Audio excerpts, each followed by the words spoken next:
Trupang Ilonggo. Please subscribe Subscribe and like. and share. Naku po, mga kababayan.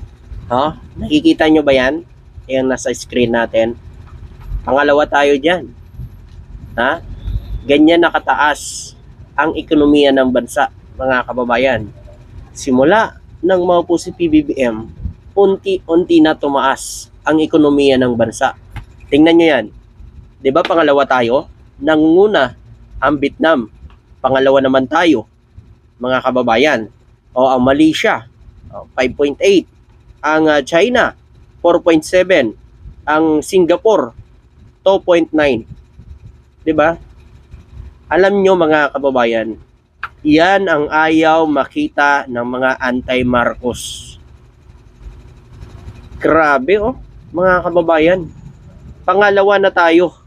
Ang taas na ng ekonomiya natin. Dahil yan, sa ating mahal na Pangulo. Sa galing niya makipagkaibigan at mangakit ng mga mayayaman negosyante sa iba't ibang mga bansa. Ayaw hunila yan ng mga anti-Marcos. Sigurado yan. Kasi ngayon, marami silang binabato na paninira sa ating mahal na Pangulo. Katulad yan, eto mga kababayan, ayaw nila nito na ang pagtaas ng ekonomiya ng bansa. Mga kababayan, ayaw na mga anti-Marcos yan. Pero yun China, nilampaso ng Pilipinas. Nagawa ba yan ng mga nakaraang administrasyon? Only si PBBM lang ang nakagawa nito, mga kababayan. Ang pagpapataas ng ekonomiya ng bansa. Ano masasabi kaya ng mga anti-Marcos dito, mga kababayan? Siyempre sasabihin nila, hindi naman natin nakakain yan Kasi nga ayaw nila ng ganyan, mga kababayan. Hindi kasi nila to naintindihan na ang pagtaas ng ekonomiya ng bansa ay makakatulong sa pag-unlad ng bansa natin. Hindi nila naintindihan yan. Kasi ang alam ng nila, humingi lang ng tulong sa China na wala naman talagang tulong na ginagawa ang China para sa bansa natin. Diba? Ang gusto nila makipagkaibigan tayo sa China. Matanong ko po kayo, mga kababayan, may itinulong na ba ang China sa atin? May itinulong na ba? Wala, mga kababayan. Tulad yan sa West Philippine Sea. Tingin nyo, tutulungan tayo ng China dyan? Kung makipagkasundo tayo? Hindi tayo tutulungan ng China. Kaya ito, umpisa na to, mga kababayan. Ang pagtaas ng ekonomiya ng bansa ay isa din yan, punta ni PBBM sa iba't ibang mga bansa. Ang sinasabi ng mga anti-Marcos na puro travel, puro pasarap daw sa abroad, sa ibang bansa. Paano kasi, mga kababayan? Hindi nila alam yun. Hindi nila alam. Ito na yun. Ito na yun epekto. Ito na ang resulta. Yan na yan. Ang pagtaas ng ekonomiya ng bansa natin. Dahil maraming mga mayayaman negosyante ang pumasok na rito. Nagtiwala kay PBBM para magnegosyo dito sa bansa natin. Una na yan, mga kababayan. Una, kikita ang Pilipinas dahil sa pagpasok ng mga mayayaman negosyante dito. Pangalawa, magkakaroon ng sapat na trabaho ang mga Pilipino. Ayaw nyo yan. Siyempre, ayaw nyo yan. Kasi ang gusto nyo lang, pabagsakin si PBBM. Ipahiya ang ating mahal na Pangulo. Diba nga? Naniniwala pa kayo sa mga paninira na ginagawa ni Maharlika na inuuto-uto na lang kayo. Kasi nga, gusto niya makaganti kay PBBM.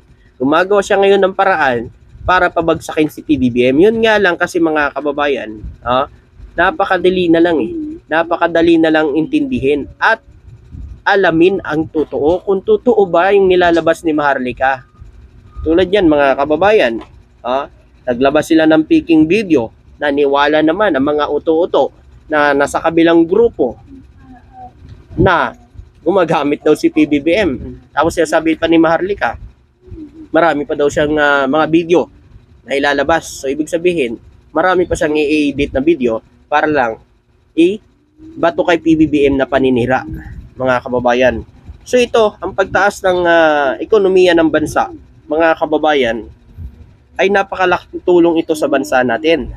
Tulad na lang, mga kababayan, magkano ba ang pumasok ng pera dito sa bansa natin simula nung pumasok na ang mga negosyante nitong 2024 para mag-invest dito sa Pilipinas? Ay umabot lang naman po, mga kababayan, 1.15 trillion ang pera na kinita ng Pilipinas sa mga pumasok na mga mayayaman negosyante dito sa bansa natin. Ayaw nyo ba yan? Ayaw po ninyo yan, mga kababayan? Ha? Pasensya na kayo, ha? Pero sa nakikita ko talaga, naiinggit lang kayo kasi talagang nakikita na natin na unti-unti na tumataas at bumabangon muli ang bansa natin dahil yan sa ating mahal na Pangulo. Eto pa, ito babasahin ko, ang pagdami ng mga investment sa bansa nakatulong sa paglago ng ekonomiya, ayon yan kay PBBM. Totoo naman, mga kababayan. Ang pagpasok ng mga investment dito, isa talaga yan sa pagpataas ng ekonomiya ng bansa at pagpunta ng mga turista dito sa bansa natin. Napakalaking tulong din yan. Yung mga turista pumapasok sa atin, napakalaking tulong din yan. Biruin nyo, malapit na natin maabot yung Vietnam, malapit na tayo mag number 1. So, nakaraan, mga kababayan, pag ilan pa tayo pero ngayon ang number 2 na tayo, mga kababayan. Ngayon, kung sasabihin nyo fake news na naman yan, edi sabihin nyo yung naglabas niyan, mga kababayan. Imbestigahan nyo. Gusto nyo naman, kasuhan nyo.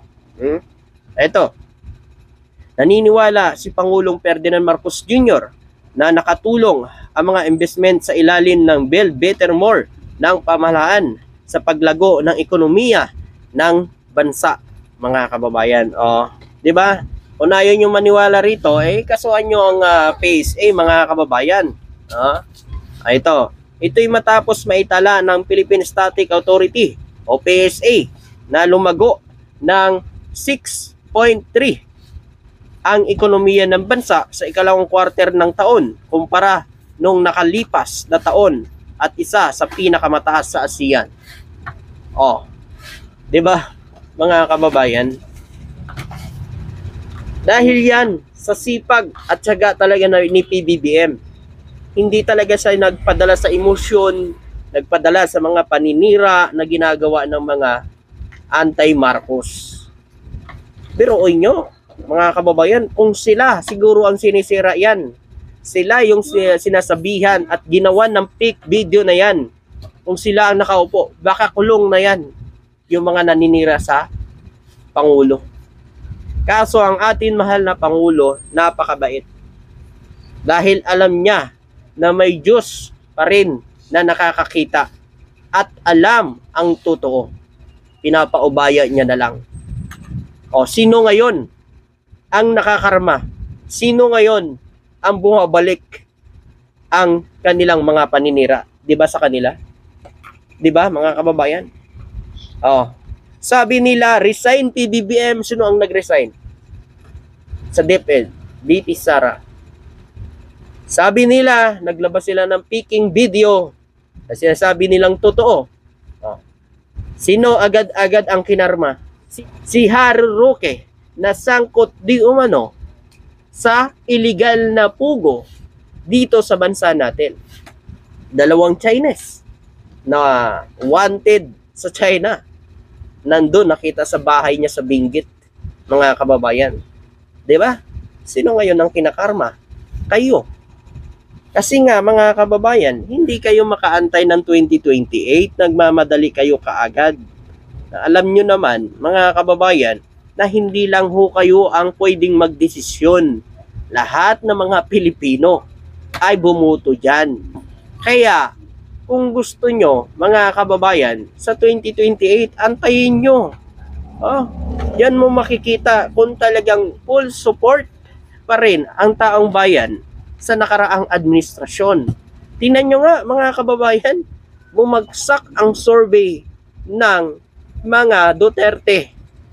Siyempre, nagsilipat na kay PBBM kasi nakikita na nila na may pagbabago na sa bansa. Tapos ang kabila naman ay puro naman paninira ang ginagawa. Sino hindi matatauhan? Pinaparesign nila ay wala naman si PBBM ginagawa sa kanila. 'Di ba? Yun lang yun eh.